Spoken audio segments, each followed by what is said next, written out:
morning, happy gardeners. It is getting to be the end of August now, and it's not exactly end of growing season, but the end is getting closer and things are definitely changing.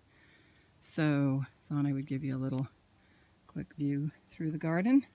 When we put in the frames around the tomatoes this year, we knew that we wanted to be able to cover them later, and so we did do a slightly better job of putting up support poles and little archways. However, we didn't go and buy new plastic, so it's not pretty. It's just piecemealed, but it seems to be doing a bit of the trick.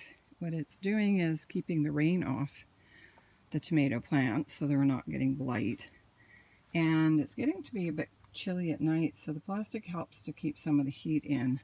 And actually putting the black plastic on the back, again, it's ugly and dirty, but plants don't care. It's helping to retain some of the heat of the day, because we have just a ton of green tomatoes still, and so getting them to ripen and not crack is going to be helped with the plastic overhead. So every year we learn something, we try something new. We've moved the plants every year into different places too, so it's hard to build a permanent structure that you can then kind of elaborate on each year, but we are learning. And next year we'll have big sheets of new clear plastic. That's the plan anyway. So I think we're getting close to 30 pounds of tomatoes that we have either eaten or canned or frozen.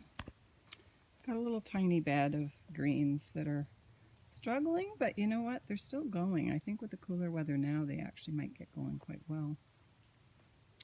Still lots of peppers ripening. Lots of peppers that haven't yet ripened, so they're doing okay. I think the next stage is going to have to be putting a cover over top of these guys so we can get them to redden up a little bit faster. It's too early to do any pruning back of the raspberries, but I'm just itching to do that because they're such a mess. But I need to wait until the leaves are really all dried up and that they've been able to draw back the nutrients they need from them. And the hops are getting really close. They're not ripe yet, but they're getting really close. So we're going to try and harvest some hops this year. I don't know if you can see how kind of pretty they are in their own weird way. Still got lots of the purple peppers, and they are definitely getting hotter. I know early on I said that they weren't very hot, but they are getting to be quite warm. I must have about 7 or 8 butternut squashes.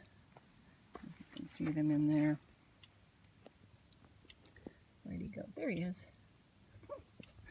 And another one over there. There's a whole bunch of them, so I'm excited about that. I love butternut squash. Zucchinis, perfectly happy with this weather. Lots of powder mildew on the leaves of the plants. I know that's not a good thing, but I don't know. It's not like it was damp early on. There's a giant tree in there somewhere. And there's a big chubby gray one. And pickles. Pickles are slow. I'm kind of okay with that. But they are coming. I've got 6 jars of dill pickles done so far. Where'd you go? There you are. And getting close to probably another 2 or 3 jars of pickles.